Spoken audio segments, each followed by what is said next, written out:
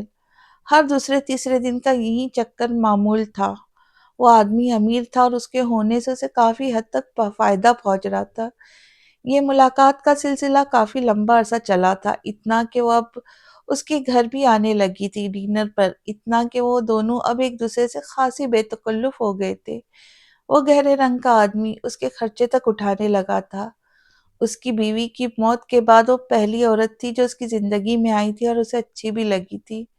جب اسے پتا چلا کہ اس آدمی کا ایک بچہ بھی ہے تو بہت ہی زیادہ غصے میں آ گئی تھی۔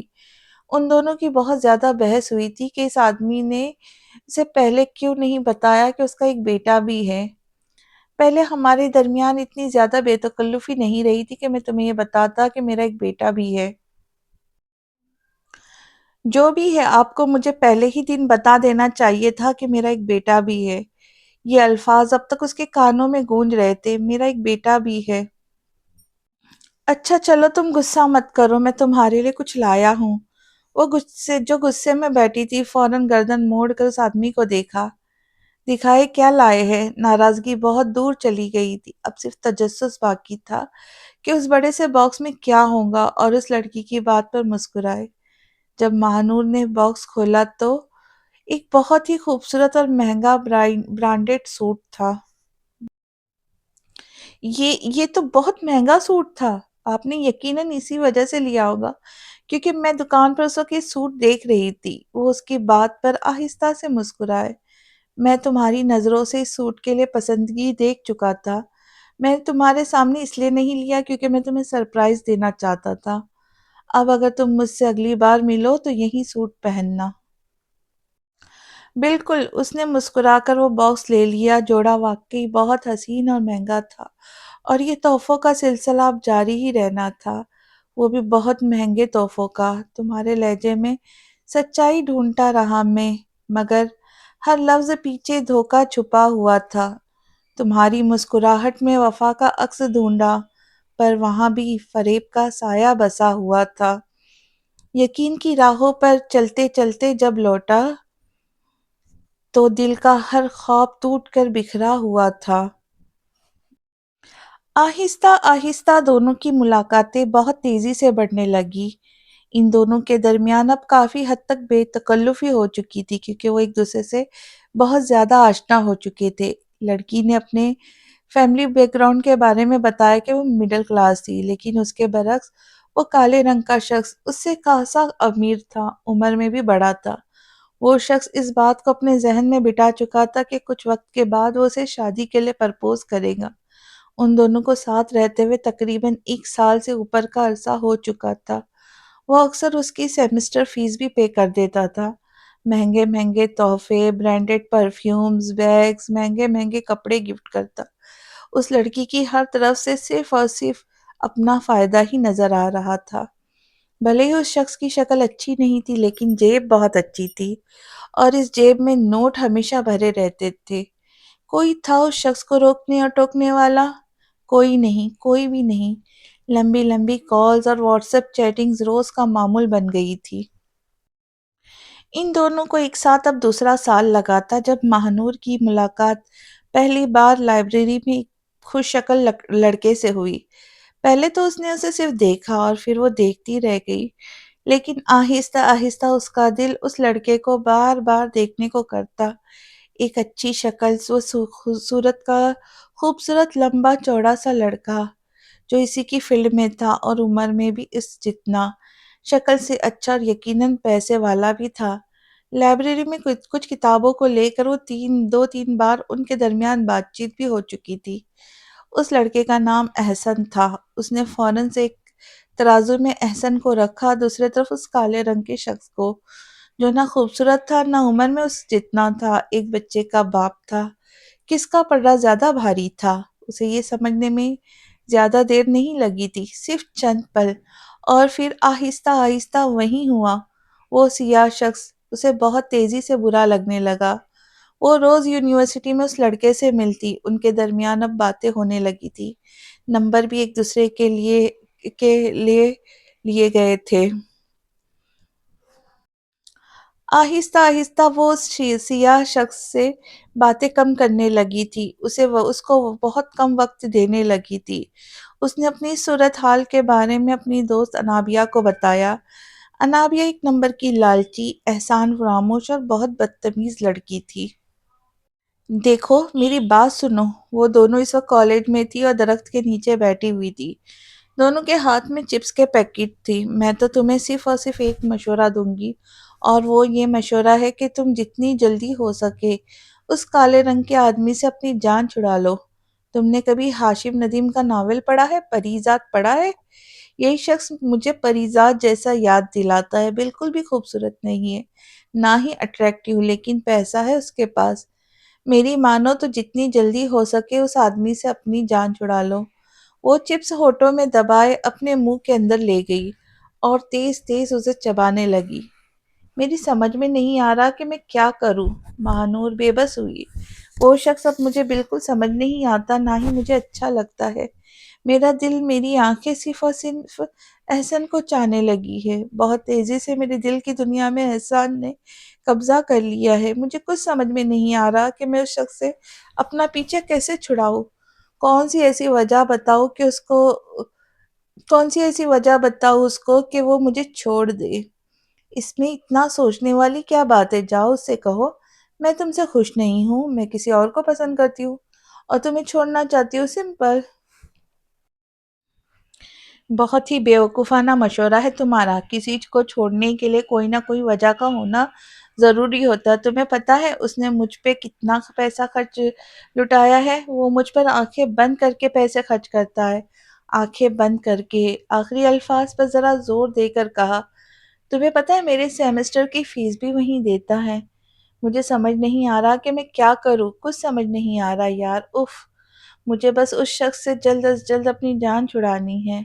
میں نے 2 سال اس شخص کے ساتھ برباد کر لیا، اب مزید نہیں کرنا چاہتی۔ سوچو نا، تم بھی چپس کھا رہی ہو کب سے بیٹھ کر، وہ غصے سے بولی۔ میری ایک بات مانو گی؟ ہاں کہو، کیا بات ہے؟ میں ماننے کو تیار ہوں۔ پھر اپنے دل کو تھوڑا سا مضبوط کر لو۔ تم کہنا کیا چاہتی ہو؟ مجھے کچھ سمجھ نہیں آیا۔ پہلے تو تم مجھے ایک بات صحیح صحیح واضح کرو، تمہیں احسن زیادہ اچھا لگتا ہے یا وہ کالے رنگ والا آدمی؟ آف کورس احسن، وہ اس سے ہر لحاظ سے بہتر ہے۔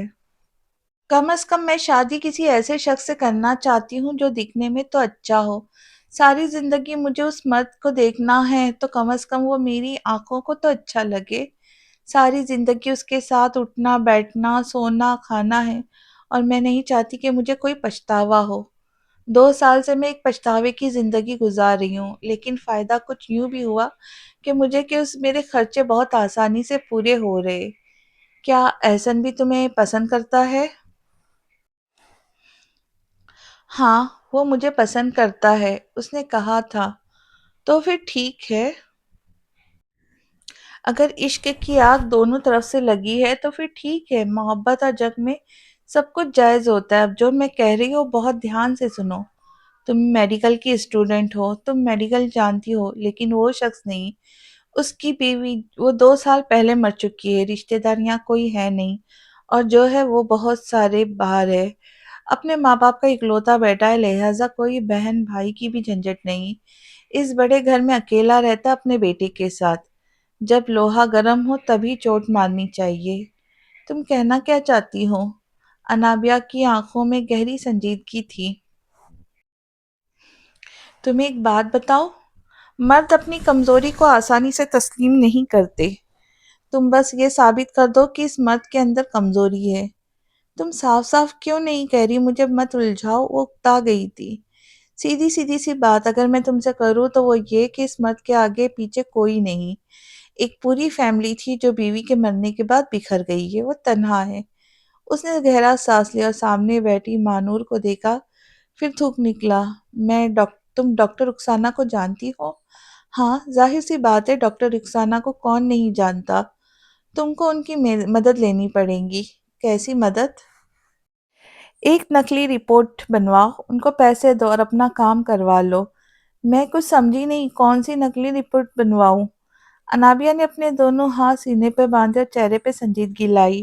تم ان سے ایک نقلی رپورٹ بنواؤ، ان میں یہ بات ثابت کر دو کہ وہ مرد کبھی باپ نہیں بن سکتا۔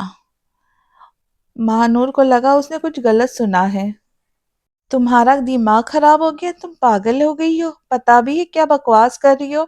میں یہ کیسے کر سکتی ہوں؟ اور کیا تم بھول رہی ہو باپ بن سکتا ہے، تبھی تو اس کا ایک بیٹا ہے نا۔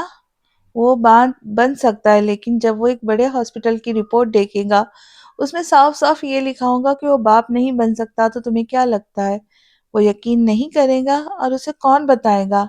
بیوی تو اس کی مر چکی ہے، تم نے اس کے بچے کو دیکھا ہے، 1% بھی اپنے باپ کی طرح نہیں ہے۔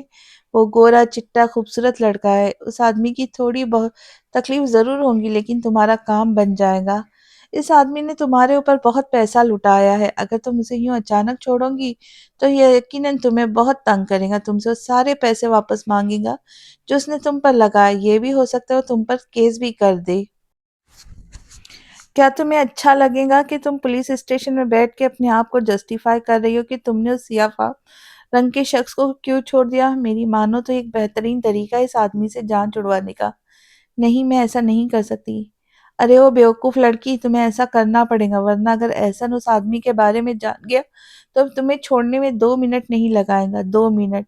اسے کوئی بھی لڑکی مل جائیں گی، وہ بہت ہینڈسم ہے، لیکن تمہیں ایسا دوبارہ نہیں ملے گا، پچھتاوا ساری زندگی رہے گا پھر۔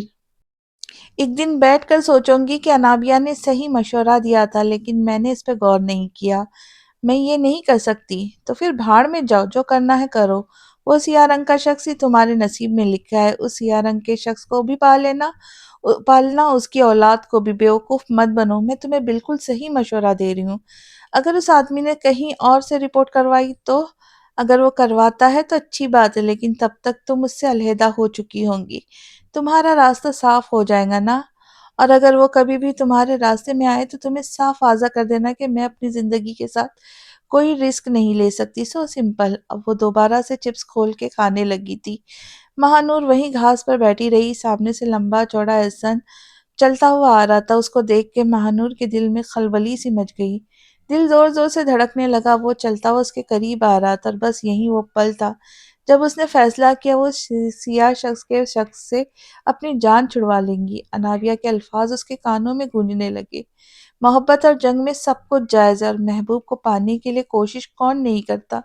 سو میں بھی کروں گی۔ اگر ایک جھوٹ بولنے سے میری زندگی بن جاتی ہے تو پھر میں وہ جھوٹ بولوں گی، اور پھر وہ کہیں اور سے اپنا ٹیسٹ کرواتا ہے تو اس سے اس بات کا اندازہ ہو جائے گا کہ وہ رپورٹ غلط تھی، لیکن تب تک وہ اس سے بہت دور جا چکی ہوں گی۔ ہاں، ایسا ہی ہوگا، میں ایسا ہی کروں گی۔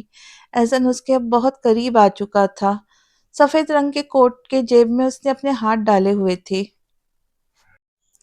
کیسی ہے آپ؟ وہ بہت شوق سے لہجے میں اس کی آنکھوں میں دیکھتے ہوئے کہہ رہا تھا، جبکہ مانور کا دل لمحے بھر میں پگھل کر موم سا ہو گیا۔ اگلی ملاقات جب ان دونوں کی ہوئی تھی تو اس آدمی نے مہانور کو پرپوز کیا تھا، اور مہانور کو اسی چیز کا ڈر تھا۔ اس نے بظاہر کچھ بھی ظاہر نہیں کیا، وہ چپ بن کر بیٹھی رہی۔ انابیہ کے الفاظ اس کے کانوں میں گونج رہے تھے، وہ تمام چیزیں سوچ کر آئی تھی کہ اس نے کیا کیا کہنا ہے، وہ کیا کیا کروانا ہے۔ مجھے تھوڑا وقت دے، میں اتنی جلدی کوئی فیصلہ نہیں کر سکتی، لیکن میں آپ کو اس بات کا یقین دلاتی ہوں کہ میرا جواب مثبت ہی ہوگا۔ وہ بڑی شان سے جھوٹ بولتے ہوئے آہستہ سے مسکرائی۔ گولڈ کی چمکتی ہوئی انگوٹی اس کے بالکل سامنے تھی، لیکن وہ اس انگوٹی کو پہننا نہیں چاہتی تھی۔ میں آپ سے ایک بات کرنا چاہتی ہوں، وہ ایک چیز سے بہت زیادہ ڈر گئی ہوں۔ کیا ہوا؟ مجھے صحیح سے بتاؤ۔ وہ ذرا پریشانی سے آگے کو ہوئے۔ میری ایک دوست تھی زویا، اب وہ ایک اچھی ڈاکٹر بن چکی ہے، لیکن اس نے جس لڑکے سے شادی کی تھی اس لڑکے نے اسے بہت بڑا دھوکہ دیا، اور وہ دھوکہ یہ تھا کہ وہ لڑکا کبھی باپ نہیں بن سکتا تھا۔ میری دوست کی پوری زندگی برباد ہو گئی، طلاق کا دھبا الگ لگ گیا۔ آپ تو جانتے ہیں طلاق یافتہ عورت کا معاشرہ آسانی سے قبول نہیں کرتا۔ واقعی میں بہت افسوس ہوا، مجھے اسے بتانا چاہیے تھا۔ یہی تو وہ آدمی بہت جلد سمجھ چکا تھا کہ وہ کیا چاہتی ہے۔ دیکھیں، میں بھی ایک میڈیکل کی اسٹوڈنٹ ہوں، اور میں شادی کرنے سے پہلے اپنے بھی اور آپ کے بھی کچھ ٹیسٹ کروانا چاہتی ہوں۔ کون سے ٹیسٹ؟ تمام ٹیسٹ، تاکہ بعد میں مجھے کسی قسم کی کوئی بھی پریشانی کا سامنا نہ ہو۔ آپ کو پتہ ہے باہر ملک میں جب لوگ ایک دوسرے سے شادی کرتے ہیں تو وہ لڑکا اور لڑکی دونوں مل کے سب سے پہلے ٹیسٹ کرواتے ہیں کہ کس کے اندر کوئی بیماری تو موجود نہیں۔ میرے خیال سے ایک بہترین طریقہ ہے کسی بھی چیز کو جانچنے کا۔ ہاں یہ تو ہے۔ میری ایک بہت قابل احترام ڈاکٹر ہے، ڈاکٹر رخسانہ، میں ان سے رابطہ کرتی ہوں۔ جیسے ہی ہوگا میں آپ کو کال کروں گی۔ میں چاہتی ہوں کہ ہماری شادی سے پہلے ایک بار ہم دونوں کے سارے ٹیسٹ ہو جائے۔ میں ایک پڑھی لڑکی لڑکی ہوں، ڈاکٹر بننے والی ہوں، اور آپ بھی ایک اچھے بزنس مین ہیں، یقیناً آپ اس بات کو سمجھیں گے۔ وہ خاموش رہے، پھر انہوں نے آہستہ سے سر ہلا دیا۔ تقریباً ایک ہفتے کے بعد ماں نور نے اس آدمی کو کال کر کے ایک ہاسپٹل بلایا۔ بوڑھی سی عورت ڈاکٹر رخسانہ سامنے کھڑی تھی، جن کے بالوں میں سفیدی آ چکی تھی۔ اب ان کی ٹیم مل کر ان دونوں کے کچھ ٹیسٹ کر رہی تھی، جن کی رپورٹ کچھ وقت کے بعد آنی تھی۔ اس پورے کے پورے عرصے میں جب تک یہ رپورٹ نہیں آئی، مہانور اس کے ساتھ بہت اچھی تھی، اتنا کہ دنیا میں مہانور سے زیادہ کوئی اچھا کوئی نہ ہو۔ وہ اسے کسی صورت میں کوئی منفی تاثر نہیں دینا چاہ رہی تھی۔ وہ اسے یہ بھی دکھانے کی کوشش کر رہی تھی کہ اس کی طرف سے تو مثبت ہے سب کچھ، جبکہ وہ شخص اس بات سے بالکل انجان تھا کہ وہ کون سا پرسونا چڑھا کے اس کو دھوکہ دے رہی ہے، اس کے جذبات کے ساتھ، زندگی کے ساتھ کھیل رہی ہے، وہ بھی ایک نہیں دو دو زندگیوں کے ساتھ۔ رپورٹ میں آنے میں اچھا وقت لگا، لیکن جس رپورٹ کا اس کو انتظار تھا آج وہ آ گئی تھی۔ آج وہ بہت خوبصورتی سے تیار ہوئی تھی، بالوں کو اس نے کھلا چھوڑا ہوا تھا۔ بال بہت زیادہ لمبے نہیں تھے، بس کندھوں سے تھوڑا نیچے آتے تھے۔ ہونٹوں کے اوپر سرخ رنگ کی لپسٹک بھی لگی ہوئی تھی، آنکھوں میں گہرا کاجل، نیلے رنگ کا آئی لائنر لگا ہوا تھا، گالوں پر ٹینٹ تھا، کانوں میں سیاہ رنگ کی ایئر رنگز پہن رکھی تھی۔ آج وہ واقعی اچھی لگ رہی تھی۔ ٹیسٹ کے رپورٹ کلیئر تھے، بس اس کے آگے ڈاکٹر رخسانہ کمرے میں بیٹھی ہوئی تھی۔ وہ دونوں بھی ان کے بالکل سامنے آ کر بیٹھے تھے۔ مجھے خوشی ہے تم شادی کرنے جا رہی ہو مہانور۔ انہوں نے مسکرا کر مہانور کو دیکھا، پھر ایک نظر سامنے بیٹھے آدمی کو۔ وہ دونوں ایک دوسرے سے بالکل بھی میچ نہیں کر رہے تھے، دن اور رات کی جوڑی لگ رہی تھی۔ ڈاکٹر رخسانہ کو ناگواریت گزری، پھر انہوں نے رخ موڑ کر مہانور کے چہرے کو دیکھا تو کچھ سکون کا سانس لیا۔ رپورٹس اچھی نہیں ہے آپ کی۔ انہوں نے انگلی اٹھا کر اس آدمی کی طرف اشارہ کیا۔ کیوں؟ کیا ہوا؟ کیا مطلب؟ میں کچھ سمجھا نہیں۔ مجھے مہانور نے بتایا تھا کہ آپ کا ایک بیٹا بھی ہے۔ جی الحمدللہ، ایک بیٹا ہے، میرے 2 سال کا ہے۔ معاف کیجیے گا، میں آپ کی بیوی کے کردار کے اوپر کوئی انگلی نہیں اٹھا رہی۔ برابر میں بیٹھی مہانور نے تھوک نگلا، دل زور زور سے دھڑک رہا تھا۔ اے سی چلنے کے باوجود بھی اسے پسینے آ رہے تھے، اس کے لب خشک پڑ رہے تھے، جس کو بار بار وہ زبان لگا کے گیلا کر رہی تھی۔ 1 2 3، اب کچھ غلط ہونے والا ہے، اب کچھ غلط ہونے والا ہے، اف یا خدا!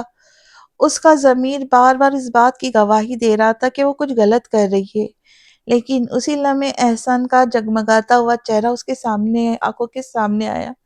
انابیہ کے الفاظ کانوں میں زور سے گونجے، محبت اور جنگ میں سب کچھ جائز ہے، اور انسان اپنے محبوب کو پانے کے لیے کوشش تو کرتا ہے نا، پھر چاہے وہ جائز ہو یا ناجائز۔ میں بالکل صحیح کر رہی ہوں، مجھے ہر حال میں اپنی جان چھڑوانی ہے۔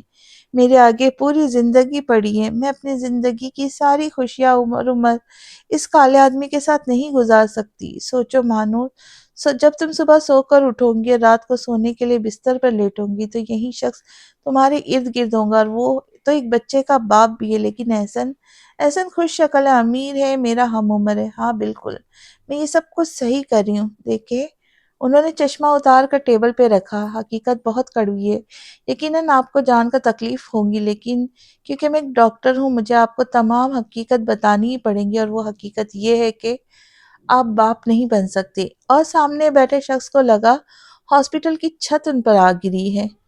میرے خیال سے آپ کو غلط فہمی ہوئی ہے۔ اس آدمی کا دل بہت زور زور سے دھڑک رہا تھا، لیکن ساتھ ہی ساتھ غصہ شدید آ رہا تھا، آنکھوں میں خفگی تھی اور چہرے پہ بے حد بیزاریت۔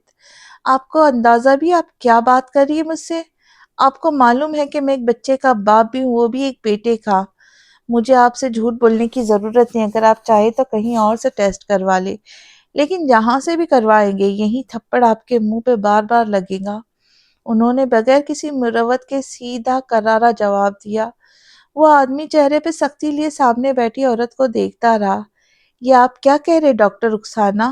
مہانور کے دل پر جیسے گھوسا لگا۔ کم از کم اس نے اداکاری تو دکھائی تھی، یہ کیسے ہو سکتا ہے؟ ان کا تو ایک بہت پیارا بیٹا ہے، یقیناً کچھ نہ کچھ پرابلم ہے۔ کیا ہم یہ ٹیسٹ دوبارہ نہیں کر سکتے؟ مہانور، کیا تمہیں میری قابلیت پر کوئی شک ہے؟ نہیں نہیں ڈاکٹر رخسانہ، ایسی کوئی بات نہیں۔ وہ اچانک چپ ہو گئی۔ اگر آپ یہاں آتے ہیں وہ ہسپتال کا نام نہیں پڑھ کر آئے تو دوبارہ باہر جا کر ہسپتال کا نام پڑھ کر آئے۔ آپ کو اندازہ ہو جائے گا آپ کس ہسپتال میں موجود ہے۔ اگر آپ میرے بارے میں نہیں جانتے تو سامنے دیوار پر لگی ہوئی ڈگریوں کو پڑھ لے۔ جو بھی سچ تھا میں نے آپ کو بتا دیا۔ حقیقت کڑوی ہے اور آپ کو ایکسپٹ کرنے میں ٹائم لگے گا، میں سمجھتی ہوں۔ مردوں میں یہ کمزوری ہوتی ہے، جسے ایک عورت ماں نہیں بن سکتی ویسے ایک آدمی کبھی باپ نہیں بن سکتا۔ میں جانتی ہوں یہ بہت تکلیف دہ ہے، لیکن یہی سچ ہے۔ وہ بہت نرمی کے ساتھ اس آدمی کی آنکھوں میں آنکھیں ڈال کر کہہ رہی تھی، ایک ایک لفظ جیسے اس کے دل پہ اتار رہی ہو۔ اگر آپ میری بات مانیں تو اس حقیقت کو قبول کر لیں، جتنی بار آپ ٹیسٹ کروائیں گے اتنی بار آپ کے منہ پر یہی تھپڑ لگتا رہے گا۔ لیکن ایسا ممکن نہیں، میرا ایک بیٹا ہے۔ کیا آپ کی بیوی زندہ ہے؟ نہیں، وہ انتقال کر گئی 2 سال پہلے۔ آپ کی بیوی دیکھنے میں کیسی تھی؟ بہت خوش شکل تھی، مہانور جیسی۔ اور وہ لڑکی آپ سے شادی کرنے کے لیے راضی ہو گئی تھی؟ میرا مطلب اگر میں مہانور کا اور آپ کو موازنہ کروں تو مہانور آپ سے بہت زیادہ نمبر لے جائیں گی۔ پھر ایسی کون سی خاص وجہ تھی کہ وہ عورت آپ سے شادی کرنے کے لیے بہت آسانی سے مان گئی تھی؟ میرے رشتہ داروں میں سے کسی نے رشتہ کروایا تھا اور میری بیوی بہت اچھی تھی، بہت با کردار۔ میں آپ کی بیوی کے کردار پر بات نہیں کر رہی، لیکن یہ جو رپورٹس ہے اس میں یہ بات صاف صاف لکھا ہے کہ آپ باپ نہیں بن سکتے۔ اب میں نہیں جانتی حقیقت کیا ہے اور کیا نہیں۔ قبر میں موجود مردے اٹھ کر نہیں ہمیں حقیقت سے آگاہ نہیں کر سکتے، اور یہ بھی ہو سکتا ہے کہ وہ آپ کا بیٹا نہ ہو۔ وہ ٹھہر ٹھہر کر ایک ایک لفظ بہت آرام آرام سے کہہ رہی تھی، اور سامنے بیٹھے آدمی کو یوں لگا کسی نے ان کے کان میں دہکتا ہوا لاوا ڈال دیا ہو، ایک ایسا لاوا جو انہوں نے لمحے بھر میں اندر تک جلا کر راکھ کر چکا ہو۔ وہ بالکل چپ ہو گئے، بالکل چپ۔ ہو سکتا ہے وہ آپ کا بیٹا نہ ہو، یہ الفاظ کسی ہتھوڑے کی طرح اس کے سر پہ وار کر رہے تھے۔ مہانور ایک دم چپ ان دونوں کو دیکھ رہی تھی۔ کچھ دیر وہ دونوں وہیں بیٹھے رہے، اس کے بعد وہ دونوں مرے مرے قدموں سے کمرے سے باہر نکل آئے۔ اب وہ دونوں گاڑی کی طرف بڑھ رہے تھے۔ گاڑی میں بیٹھنے کے بعد مہانور نے نرمی سے ان کے کندھے پہ ہاتھ رکھا۔ اگر آپ چاہتے تو ہم کہیں اور سے ٹیسٹ کروا لیتے ہیں، آپ مایوس نہ ہوں۔ وہ کچھ نہیں بولے، بس خاموشی سے گاڑی کو ڈرائیو کرتے رہے۔ وہ سیدھا گھر گئے، مہانور بھی ان کے ساتھ سیدھا انہی کے گھر پر آ گئی تھی۔ وہ دونوں ڈرائنگ روم میں بیٹھے ہوئے تھی۔ وہ 2 سالہ چھوٹا سا معصوم سا بچہ جو پیارا سا تھا اپنے کھیل میں مصروف تھا، اس بات سے بالکل بے خبر کہ آج کے بعد اس کی زندگی مکمل طور پر بدلنے والی ہے۔ مجھے تو ڈاکٹر رخسانہ کی بات پر بالکل یقین نہیں آ رہا، کیا یہ سب کچھ؟ وہ بولتے بولتے اچانک چپ ہوئی تو اس آدمی نے مہانور کو ایک نظر دیکھا۔ کیا میں ایک مری ہوئی عورت کے کردار پر شک کروں اب، یا اس رپورٹ پر شک کروں، یا اپنے 2 سالہ بیٹے پر جو مجھ سے 1% بھی نہیں ملتا؟ انہوں نے اپنا سر دونوں ہاتھوں سے تھام لیا۔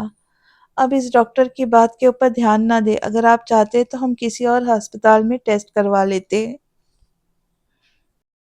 جس ہسپتال میں ہم دونوں نے ٹیسٹ کروائے ہیں وہ ہسپتال کافی اچھا ہے اور شہر کے بڑے ہاسپٹلز میں سے ایک ہے۔ مجھے سمجھ نہیں آ رہا کہ اچانک کون سی قیامت آ گئی مجھ پر۔ حوصلہ رکھے، کیا آپ کو کبھی بھی اپنی بیوی کے اوپر کوئی شک رہا ہے؟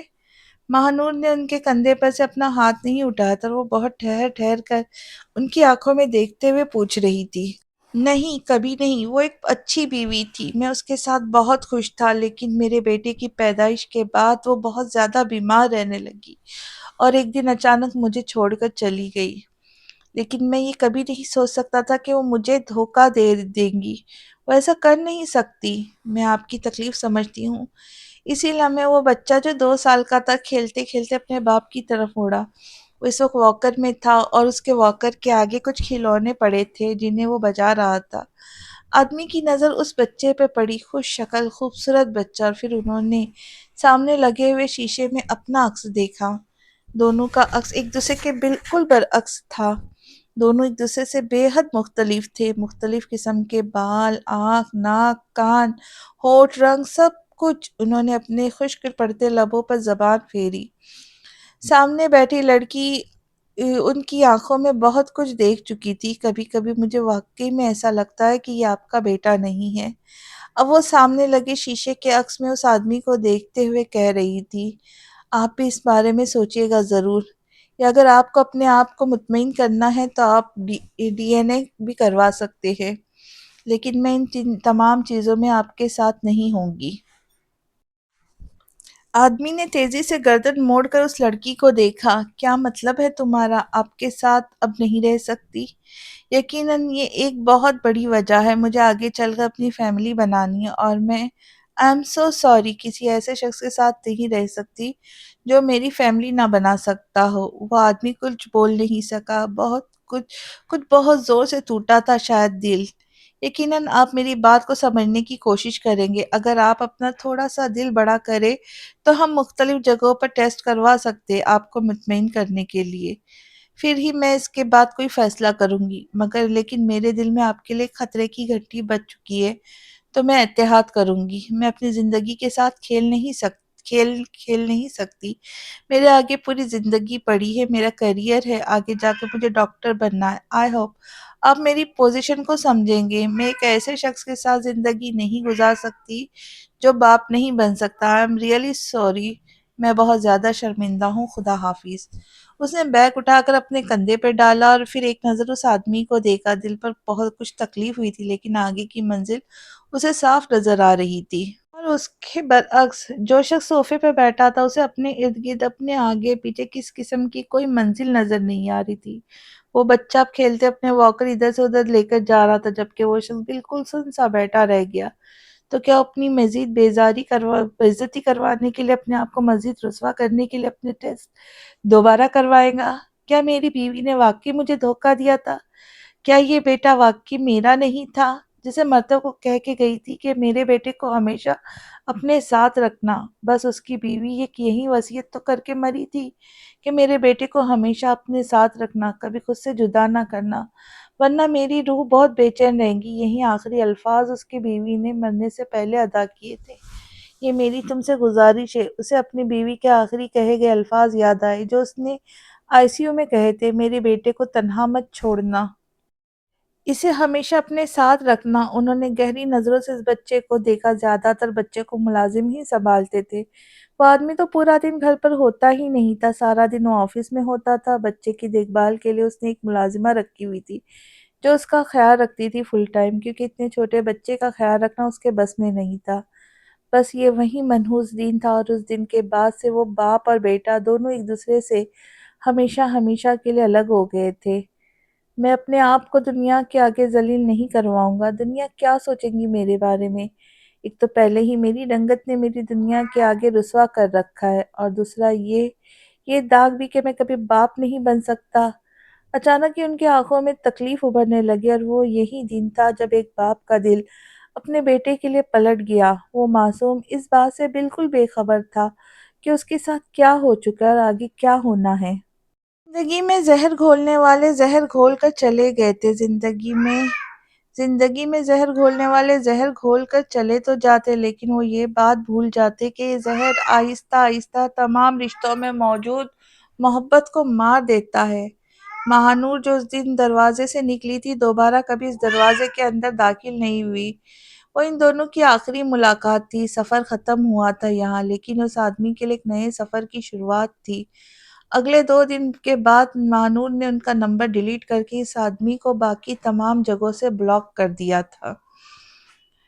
یہ ایک اور تھپڑ تھا ان کے منہ پر، لیکن وہ جان گئے تھے کہ کوشش کرنا بیکار ہے، کیونکہ وہ عورت ہی ہوتی ہے جو اس بات کا فیصلہ کرتی ہے کہ اس مرد کے ساتھ رہنا ہے یا نہیں، اور وہ فیصلہ کر چکی تھی۔